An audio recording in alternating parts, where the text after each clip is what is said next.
بسم اللہ الرحمن الرحیم۔ السلام علیکم ناظرین، ویلکم ٹو مائی چینل خواب اور تعبیر۔ ناظرین، خواب اور تعبیر کے اس چینل میں حکایات کے سلسلے میں جو آج حکایت میں پیش کروں گی اس کا عنوان ہے بے چینی اور اس کا حل۔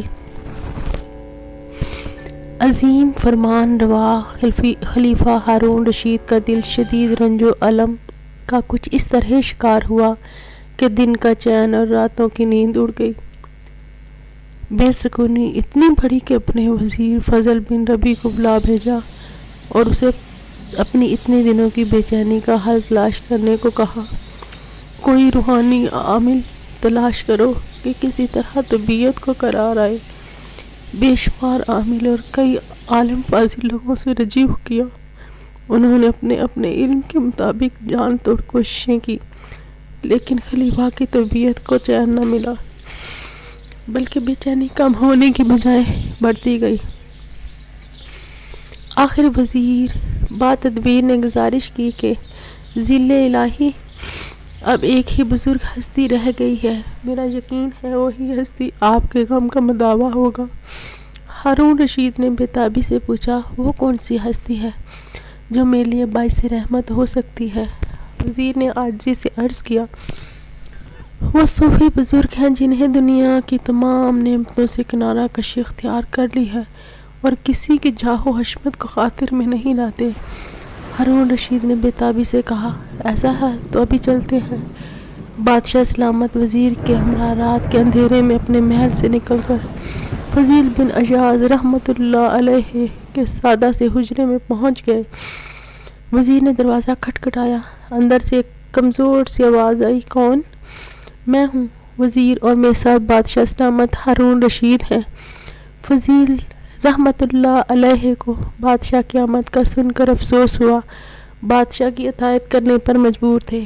حضرت فضیل رحمۃ اللہ علیہ نے سوچا، بادشاہی وقت خود چل کر میرے غریب خانے تشریف لائے ہیں، ان کی فرمائش سنے بغیر دروازے پر کھڑا رکھنا مناسب نہیں۔ انہوں نے چراغ بجھا دیا اور دروازہ کھول دیا اور خود حجرے کے ایک کونے میں جا کر بیٹھ گئے۔ ان کا طریقہ دنیا کے طریقوں سے یقیناً مختلف تھا۔ لوگ تو آرزو کرتے تھے کہ کوئی بڑا آدمی صاحب اقتدار ملے تاکہ ان کے اثر و رسوخ میں اضافہ ہو، لیکن فضیل بن عیاض رحمۃ اللہ علیہ بادشاہ وقت کا یوں استقبال کر رہے تھے جیسے ان کے آنے سے انہیں شرمندگی ہو رہی ہو۔ انہیں بادشاہ کے مال، وزراء اور حیثیت سے کیا غرض تھی جو اس سے متاثر ہوتے۔ ہارون رشید گپ اندھیرے میں اندر داخل ہوا اور فضیل بن عیاض رحمۃ اللہ علیہ کا نام لے کر پکارا۔ جواب خاموشی۔ اندھیرے میں خلیفہ اور وزیر دیواروں کو ٹٹولتے ادھر ادھر ہوئے۔ اچانک ہارون رشید کا ہاتھ حضرت فضیل بن عیاض رحمۃ اللہ علیہ کے سر پر جا لگا۔ اس نے کہا، یا حضرت! پھر سرکار خاموش رہے۔ البتہ اتنا ہوا، فضیل بن عیاض رحمۃ اللہ علیہ نے اپنا ہاتھ خلیفہ کے ہاتھ میں دیا۔ ہارون رشید مصافحہ کر کے بہت خوش ہوئے اور اپنے بدن کے اندر ٹھنڈک محسوس کرنے لگا۔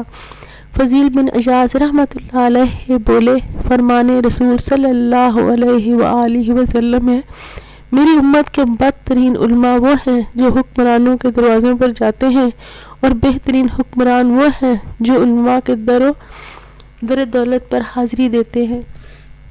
ان کلمات نے ہارون رشید کا دل اپنی مٹھی میں جکڑ لیا اور اسے جاہ و حشمت کے جہان سے روحانی دنیا میں محو پرواز کر دیا۔ پھر فضیل بن عیاض رحمۃ اللہ علیہ بولے، ہارون رشید، تیرا ہاتھ کتنا نرم و نازک ہے، کاش یہ جہنم کی آگ سے بچ جائے۔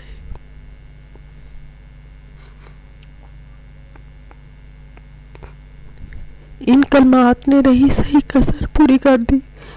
ہارون رشید کی آنکھوں میں آنسو بے اختیار بہنے لگے۔ پھر حضرت فضیل بن عیاض رحمۃ اللہ علیہ کی آواز ابھری، ہارون رشید، اپنے پاؤں کو ڈگمگانے سے محفوظ رکھو۔ اللہ تعالیٰ تجھ پر رحم فرمائے گا۔ وقت آخر کوئی وزیر کوئی مشیر تیرا رہنما نہ ہوگا، فقط تیرے اعمال تیرے کام آئیں گے۔ ہارون رشید پر رقت طاری ہو گئی۔ وزیر نے جب یہ حال دیکھا تو خوف زدہ ہو گیا اور کانپتے ہوئے بولا، سرکار نرمی فرمائیں، ان کے حال پر ترس کھائیں، دیکھیں ان کی حالت کیا ہو رہی ہے۔ فضیل بن عیاض رحمۃ اللہ علیہ نے اب وزیر کی طرف رخ کیا اور بولے، تم اور تمہارے ساتھی دربار میں ایسے حالات بناتے ہو کہ یہ گناہ پر گناہ کرتا جائے۔ کبھی تم لوگوں نے اسے کسی غیر شرعی فعل سے ٹوکا ہے؟ تم ایسا کر بھی کیسے سکتے ہو؟ تمہیں تمہاری وزارت عزیز ہے۔ فضیل بن عیاض رحمۃ اللہ علیہ دوبارہ ہارون رشید کی طرف متوجہ ہوئے۔ اے حسین چہرے والے، ہارون رشید کا رنگ گورا، نقوش دی لبائے ابیض تھے۔ قیامت کے دن اللہ تعالیٰ تجھے اپنی مخلوق کے بارے میں باز پرس کرے گا۔ اگر تو اپنے چہرے کو آگ سے بچانا چاہتا ہے تو بچا لے، تو ہرگز دیر نہ کر۔ کل کس نے دیکھا ہے تیرے دل میں رایا کہ کسی فرد کے لیے بھی بے انصافی، قدورت یا بغض ہے تو فوراً اصلاح کر لے۔ ہارون رشید نے وقت رخصت 1000 دینار ہدیہ دینے کی کوشش کی۔ فضیل بن عیاض رحمۃ اللہ علیہ نے یہ ہدیہ قبول کرنے کو قطعی تیار نہ ہوئے۔ فرمانے لگے، حکمرانوں کے طائف رشوت ہوتے ہیں، ان کو قبول کرنا کسی صورت جائز نہیں۔ ہارون رشید، میں تمہیں نجات کا راستہ بتاتا ہوں اور تم اس کے بدلے مجھے معاوضہ دینے کی کوشش کرتے ہو۔ خدا تمہیں عقل سلیم دے۔ اس کے بعد فضیل بن عیاض رحمۃ اللہ علیہ نے چپ سادھ لی اور ایک لفظ بھی منہ سے نہ نکالا۔ اب بادشاہ اور وزیر نے سمجھ لیا کہ اس رخصت پر ہمیں چلنا چاہیے۔ وہ چلے تو آئے، مگر درویش بابا کی باتیں ان کے دلوں میں جگہ کر گئیں۔ ہارون رشید نے اپنے دل میں ان کے لیے انوکھی محبت محسوس کی، جس نے اس کے ایمان و یقین کو جلا بخشی۔ آج کی اس نشست نے اس کی زندگی کا دھارا بدل دیا۔ درس حیات: واقعی روحانی بیماری کا علاج اللہ والوں کے پاس ہی ہوتا ہے۔ ناظرین، ہمیں بھی اس حکایت سے یہ سبق سیکھنا چاہیے کہ ہم بے پناہ دولت کے باوجود جو بے چین رہتے ہیں، دلوں کو سکون نہیں، حالات بار بار پلٹے کھا کے ہمیں کچھ بتانے کی کوشش کرتے ہیں، تکلیفیں آ کے ہمیں کچھ جتانے کی کوشش کرتی ہیں۔ حقیقت میں وہ یہ چیز ہمیں بتانا، حالات ہمیں یہ بتانے آتے ہیں کہ ہمیں اللہ تعالیٰ سے ان ٹچ رہنا چاہیے، تب ہی ہمارے دلوں کو سکون مل سکتا ہے اور ہمارے حالات سنور سکتے ہیں۔